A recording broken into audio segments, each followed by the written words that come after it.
Sir, pray allow me. If you place the matter in the hands of a professional man, you must in no way interfere in the progress of the business. Really, Mr.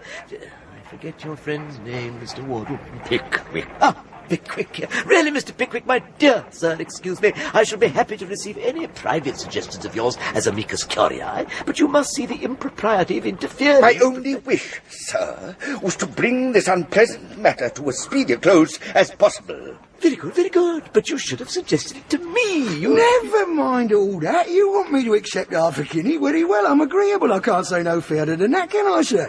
The next question is, what the devil do you want with me? As the man says when he sees the ghost. We want to know, sir. Now, my dear sir, we want to know who you've got in this house at present. Who in the house? Well, now, there's a wooden-legged number 6, there's a pair of Hessians in 13, there's 2 pairs of halves in the commercial, and there's 5 painted tops in the coffee room. Nothing more? Stop a bit. Yes. There's a pair of Wellingtons, a good deal worn, and a pair of ladies' shoes in number 5. Ah, what sort of shoes? Country make, browns of, Muggleton. It's them! By heavens, we've found them. Wellingtons went out to Doctor's Commons. No. Yes, for a licence. He should be back by now. Now we're in time. Show us the room. Not a moment to be lost. My dear sir, caution, caution. Now, see here, my man. You see this guinea? Show us into the room at once, and it's yours. This way, gentlemen.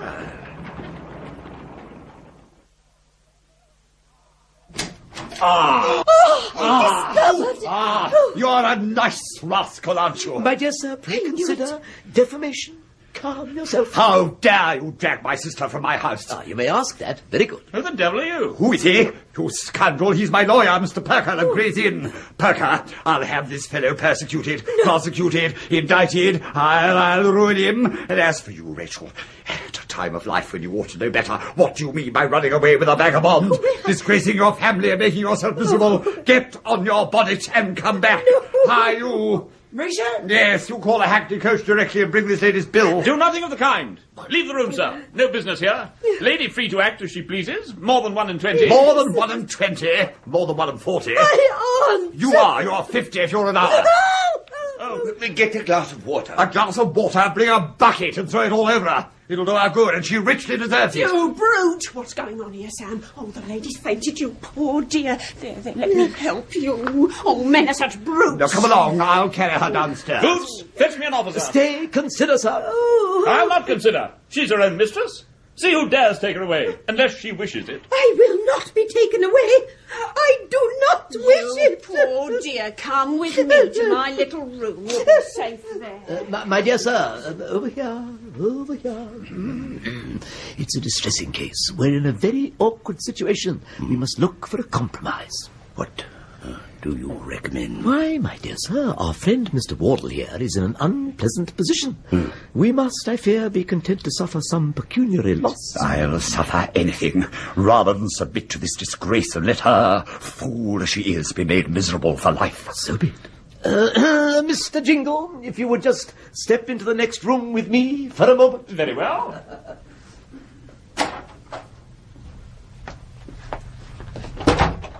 Now, sir, is there no way of accommodating this matter?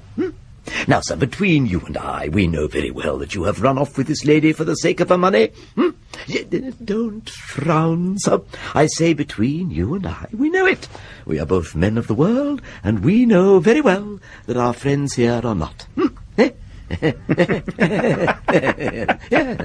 Very good, very good. Now, the fact is that beyond a few hundreds, the lady has little or nothing till the death of her mother. A fine old lady, my dear sir. Old lady. Yes, why, yes, you are right. She is rather old. She comes of an old family, my dear sir. Old in every sense of the word. Only one member of it has lived to be 85, and he was beheaded by one of the Henrys. The lady is not yet 73, my dear sir. Well? Well, my dear sir, you don't take snuff? So much the better. It's an expensive habit. You're a fine young man, able to push a fortune if you had capital. Well? Well, sir, I put it to you. Don't you think £50 and liberty would be better than Miss Wardle and expectation? Won't do. Not half enough. Great deal to be done with £50, sir. There's more to be done with 150. Well, we won't waste time splitting straws. Say 70. Won't do. Don't go away, my dear sir. Pray, don't hurry. £80. Come, I'll write you a cheque. Won't do. Then tell me what will do. Expensive affair. Money out of pocket. Posting, £9. Licence, 3, that's 12. Compensation, £100, 112. Breach of honour and loss of the lady. Yes, my dears, never mind the last two items. That's 112, say 100. Come. And 20. Very well. Come, I'll write you a cheque. £100, was it? And 20. My dear sir. And 20. And as you see, gentlemen, everything has been arranged satisfactorily. I have written a cheque, and... Give it to him and let him go. Thank you. Now leave this house instantly. My dear sir. And mind, nothing should have induced me to make this compromise, not even a regard for my family, if I'd not known that the moment you get any money in that pocket of yours, you'd go to the devil faster, if possible, than you would without it. My dear sir, I beg you. Be quiet, Perker. Leave the room, sir. Off directly. Bye-bye, Pickwick. Pah! Oh, here. Here's the licence. You take it. Oh, get the name altered. Take home the lady. Do for Tuppy. Tuppy! Out!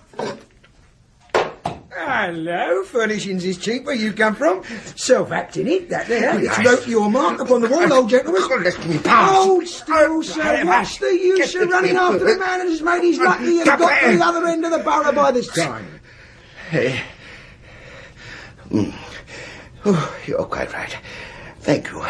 I'm sorry. Lost my temper. I'd say you did. Oh. And a precious fine one it is. But I'll catch up with him one day. One day. We shall not tell of the lamentations which ensued when Miss Rachel found herself deserted by the faithless Jingle. No. No, we will not wring the public bosom with the delineation of such suffering. Slowly and sadly did the two friends and the deserted lady return next day in the Muggleton heavy coach to Dingley Dell.